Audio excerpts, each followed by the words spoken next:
Hey Kinder Kids, it's Miss Johnson.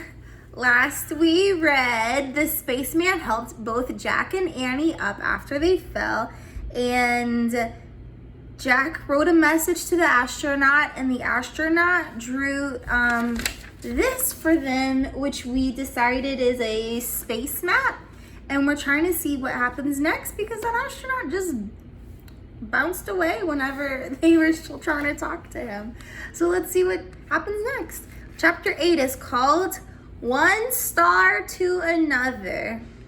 Who was that guy? Said Jack. What does his map mean? Well, I don't know, said Annie. But let's see if it works. Jack took a deep breath. Yeah, we'd better hurry back. I think I'm running out of air. It's starting to feel harder to breathe. Yeah, me too, said Annie. Go slow. Don't breathe too much, said Jack. He and Annie took long, floating steps toward the moon base. Jack held his breath as if he were underwater.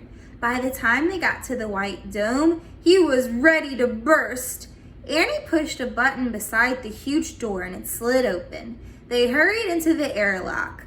The door closed behind them and the door to the hallway opened. Jack opened his visor from his helmet. Whoop!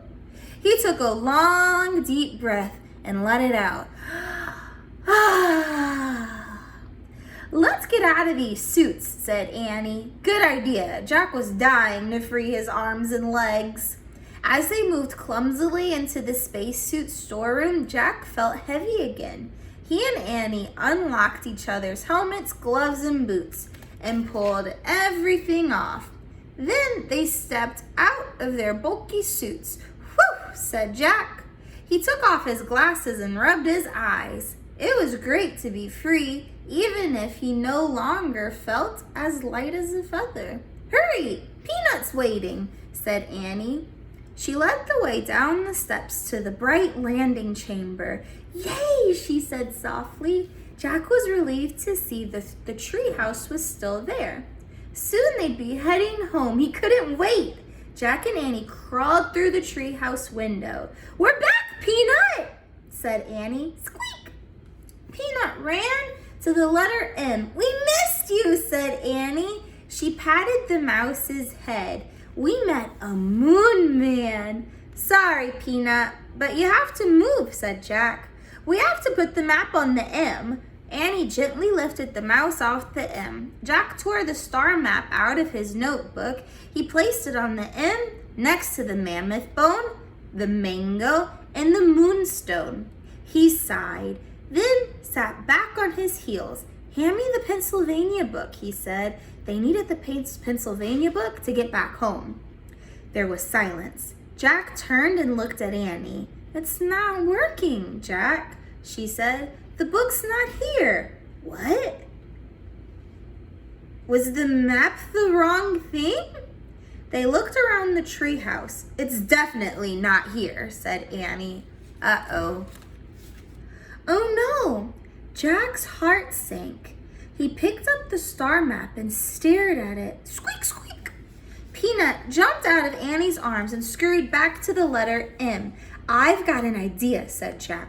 He reached into his backpack and he took out a pencil. What are you doing? Said Annie. You know how you draw a constellation? Said Jack. You connect all the stars. What happens if we try that? He drew a line from one star to another. He kept drawing. Try it with me.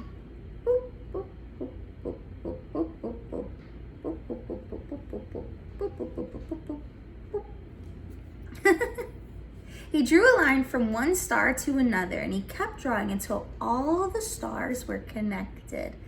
Let me see, said Annie. Jack held the paper out so they could both study it.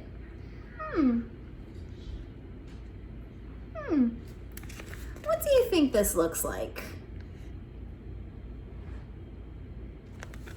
If you guessed a mouse, that's the same thing Annie said. She said it looks like a mouse. Yeah, said Jack. Is there such a thing as a mouse constellation? Said Annie. I don't think so, said Jack. Squeak! Annie and Jack looked at Peanut. She was standing on the M. "Oh, wow, Jack," Annie whispered. "I think I know what the fourth M thing is." Jack grinned. "Me too," he said. "It's a mouse." They said it together. Squeak, squeak. "Maybe the spell is Moonstone, Mango, Mammoth Bone, Mouse," said Annie. "You try it." Moonstone, Mango, Mammoth Bone, Mouse. Jack touched each M thing in turn as he whispered, "Moonstone, Mango, Mammoth Bone, Mouse." "Let's say it over and over and see what happens," said Annie. "Do it with me." Moonstone, Mango, Mammoth Bone, Mouse. Moonstone, Mango, Mammoth Bone, Mouse. Suddenly, a bright light filled the treehouse. The light got brighter and brighter and brighter. The brightness was blinding and whirling. The air spun with brightness. Then everything was clear. Peanut the mouse was gone, and Morgan Le Fay stood before Jack and Annie. That's the end of chapter 8. Oh my goodness, Jack and Annie found the fourth M thing and they said a chant, and it